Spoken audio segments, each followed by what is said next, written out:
flight attendant. Like a champagne and a half. The flight attendant who cops say barged his way on board after drinking champagne. Dude, I'm a flight attendant. Then, identical twins switcheroo. She smashed into a horse-drawn buggy, mowing down 4 little kids. How the twins traded places and lied about it. There's no way they would ever know the difference between the two of us. Plus, new information on the hero dad who leaped off a cruise ship to save his daughter. Their identities finally revealed. Wait till you see who they are. And defending the demolition. I believe there's a lot of fake outrage. Now the construction workers are under siege. The East Wing, as we knew it, is gone. Then, the brave teen attempting to climb Mount Everest. How she ended up like this. Then, disgraced cop on trial, accused of shooting a troubled mom holding a pot of boiling water. Was it self-defense or murder? Plus, the little guy is choking to death. Can police save the baby wearing a police onesie? And scare for Keanu Reeves. Now, Inside Edition with Eva Pilgrim. Hello, and thanks for joining us. He apparently drank too much champagne. That's the explanation from a flight attendant who had to be restrained after he allegedly tried to barge past gate agents. Things got so heated, he ended up in cuffs and an anti-spit mask. Stephen Fabian has the details. Chaos at the airport as cops bust a guy they say tried to board an airplane drunk.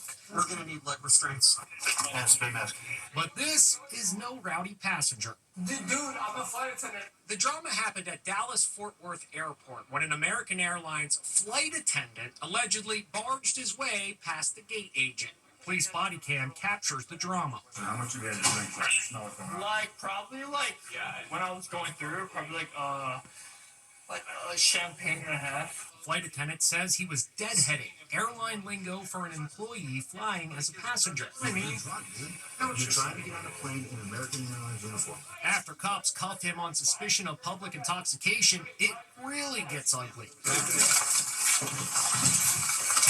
Cops say the flight attendant spat in an officer's eye. An anti-spit mask is retrieved, and it's forced on the wayward flight attendant. At this point, he realizes he's in a jam. I'm sorry, I just don't want to be a part of this anymore. Cops put him in a wheelchair and take him out to a police cruiser. But the drama's not over yet. The officer taking him to be processed has to pull over when this happens. He's kicking the door. Quit kicking the door! I don't belong to this, please. To me, the most shocking thing is that somebody who works for an airline would think that it's okay to get on a plane in that kind of a condition. The incident happened last year, but the video has just been obtained by the YouTube channel Police on Scene. We reached out to American Airlines for comment, but did not hear back. It's a heartbreaking tragedy. 2 children killed by a drugged-up driver. And in an attempt to hide that she was high, the woman behind the wheel called her twin sister and told her to come to the scene so they could switch places. Ann Ricagliano has the details. These identical twins are trying to pull a fast one. Samantha Peterson crashed into a horse-drawn buggy where the local Amish community shuns motor vehicles and modern technology. The accident left 2 children dead and injured 2 others. Are they injured or are they drugged? Oh yeah, there's one laying in the road even. There's one over in the kitchen. Instead of owning up to what she had done, Samantha called her twin sister Sarah to rush to the scene of the accident. What happened next is something you only see in the movies. Samantha asked her twin to switch places with her and falsely tell police that she was the one behind the wheel when the tragedy occurred. Why the switch? Because 37-year-old Samantha Peterson was high on meth. They might have gotten away with it, except for this. The twins were placed in the backseat of a cop car, and audio captured them cooking up the plot to deceive detectives. There's no way they would ever know the difference between the two of us. Law enforcement had left the recording device on so that we were able to overhear them talking about how they were exchanging identities. At the scene, they had One of them had changed clothes, so they would have very similar clothes. Samantha also texted a coworker right after the crash. I just killed 2 Amish people. They were kids. I made Sarah come there and take the fall for it so I wouldn't go to prison. And she Googled, if you hit a buggy and killed 2 people, are you going to prison? Samantha has just pled guilty to criminal vehicular homicide. A judge in Fillmore County, Minnesota sentenced her to 4 years in prison. Her sister didn't get away with it either. She got 3 months for aiding and abetting. As part of her sentencing, the judge ordered Samantha to pay nearly $40,000 in restitution. It was a heart-stopping story. A dad jumps off a Disney cruise ship to save his little girl who had fallen into the water moments earlier. Now, for the first time, we are learning who the parents are and that they were celebrating their wedding anniversary when the terrifying moment happened. We're learning the identities of the parents in that remarkable cruise ship rescue that transfixed America. Get this, they were celebrating their wedding anniversary. It happened when their 5-year-old daughter fell overboard and her hero dad jumped in to save her. Anxious passengers watched as the ship turns and the rescue boat is launched. Incredibly, 2 tiny dots in the ocean are spotted. It's the dad treading water and he's clutching his daughter. First, the little girl is hauled aboard. Then, it's Dad's turn. The boat heads back to the Disney Dream. There's the little girl wrapped in a blanket. Her dad gives a thumbs-up sign. We've now learned that the mom and dad, Michelle and Keegan Sapp, are both lawyers from Long Island. Authorities say the little girl fell off a railing as her mom was taking vacation photos. They say the mom believed the window had a glass barrier. Authorities say no charges will be filed. The White House on defense today over President Trump's decision to tear down the East Wing to make room for a 90,000 square foot ballroom. The New York Times reporting that the East Wing will be completely gone by the weekend. The backlash even being felt by the construction team doing the job. Allison Hall explains. There's more outrage today as the full scale of the East Wing demolition is revealed. Most of the building appears to have been ripped away. The East Wing, as we knew it, is gone. The construction company carrying out the demolition, ACECO, is also facing backlash. Their Google listing is being flooded with negative 1-star reviews. And today, White House historians are appealing to President Trump to stop. We are deeply concerned that the height of the proposed new construction will overwhelm the White House and may also permanently disrupt the carefully balanced classical design of the White House with its 2 smaller and lower wings, declares the National Trust for Historic Preservation. The White House is 55,000 square feet and the new ballroom is almost twice that size. This animation shows how the new structure will dwarf the White House. The Trump administration is brushing off concerns. I believe there's a lot of fake outrage right now because nearly every single president who has lived in this beautiful White House behind me has made modernizations and renovations of their own. Meanwhile, the late night comics are having a field day. That is so deeply unsettling. That is it. We are not giving him the security deposit back.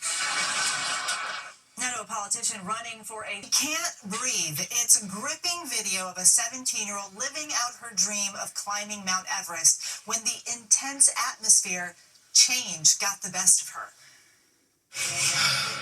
This 17-year-old survived the death zone of Mount Everest, but the toll it took on her is shocking people worldwide.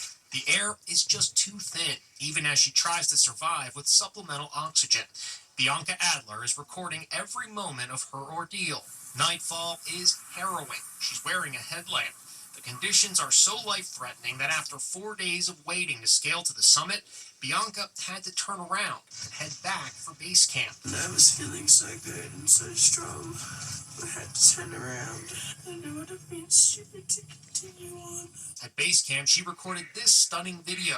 Her climb has taken a toll on her body. She can barely speak. I just got back. I can't do. I'm scared.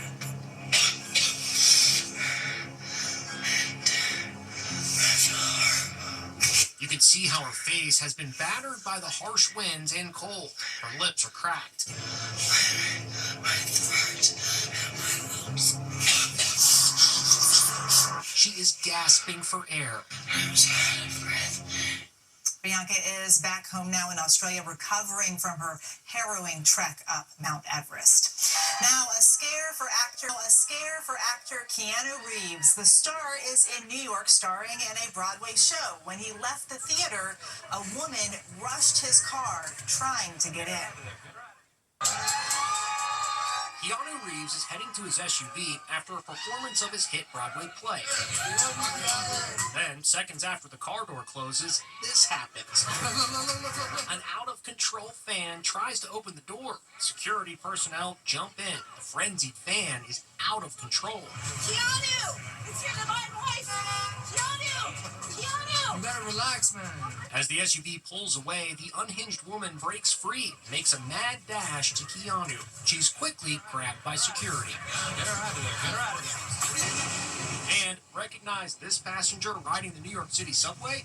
It's Tom Hanks in a green beanie hat and face mask as he zips through the Big Apple underground. Safe travels, Tom. And what a night on Dancing with the Stars. Fan favorite Robert Irwin stole the show with this move. Yep, he did the worm. The 21-year-old wildlife expert racked up a nearly flawless 9 out of 10 from each of the judges. But many of his fans still believe that he was robbed. If that isn't a 10 across the board, I don't know what is, posted one angry fan. No good deed goes unpunished. And check out Boy Meets World star Danielle Fishel showing lots of leg during her tantalizing tango. We'll be back with much more Inside Edition after this. The attention in the case, the trial had to be moved to Peoria, 72 miles away from where the shooting happened. Grayson has pleaded not guilty. The news was devastating. A father finds out his 2-year-old son died after they were separated trying to escape a raging flood. Now, a shocking twist. As Jim Murray tells us, the father is now facing multiple criminal charges. Disaster unfolds as a dad and his son are caught up in floodwaters and swept away. They're trapped inside as their vehicle slips down an embankment. Cops say dad and son managed to escape, but then became separated in the rushing water. Police rescued the dad, but after a 20-hour search, 2-year-old Xavier was found dead. I'm going to keep searching this area. This is where the water stopped flowing. A volunteer searching for the boy found his Spider-Man backpack amid the muddy debris. Now, a stunning and unexpected turn in this tragedy. Police say due to the severity of this case, they've arrested the father. Police handcuffed Brandon Padilla Aguilera at his home in Barstow, California. The charge, vehicular manslaughter and child abuse endangerment. He pled not guilty. I spoke to AAA's Doug Shoup. The father was there with his 2-year-old. They both got out. They got separated. It's very easy to get separated in rushing water. We hear about this frequently when someone tries to get out of rushing water thinking that they can, hold on to their loved ones. That water is moving very fast. It's going to knock you into other items. You don't want to put yourself in that position in the first place. And AAA warns that just 6 inches of standing water can cause your vehicle to stall and lose control. Desperate parents call 911 saying, "Save our baby." It's a race against time. A baby's life is at stake. 2 NYPD cops are giving emergency CPR, repeatedly tapping the baby on his back. His body is lifeless. Then, a miracle. He's good. The cries of little Makai means his airways are clear. His parents are overjoyed today as they tell me what happened. He was choking. He had phlegm and he couldn't get it out. Look at this charming moment. One of the cops is massaging the baby, calming him down after the traumatic drama. It's not lost on anyone that little Makai was wearing a onesie with police written on it. Did the police notice it? They did. They fell in love with him because of that. Maybe he'll grow up to become one of New York's finest. We're glad he's okay. Still to come, a wedding day last fest. Finally, a wedding oops moment. It's time for the wedding vows. Through successes and failures? He said what? Do you promise to support Tyra through successes and failures? Now that's a wedding to remember. Oh, what a slip. We'll see you next time.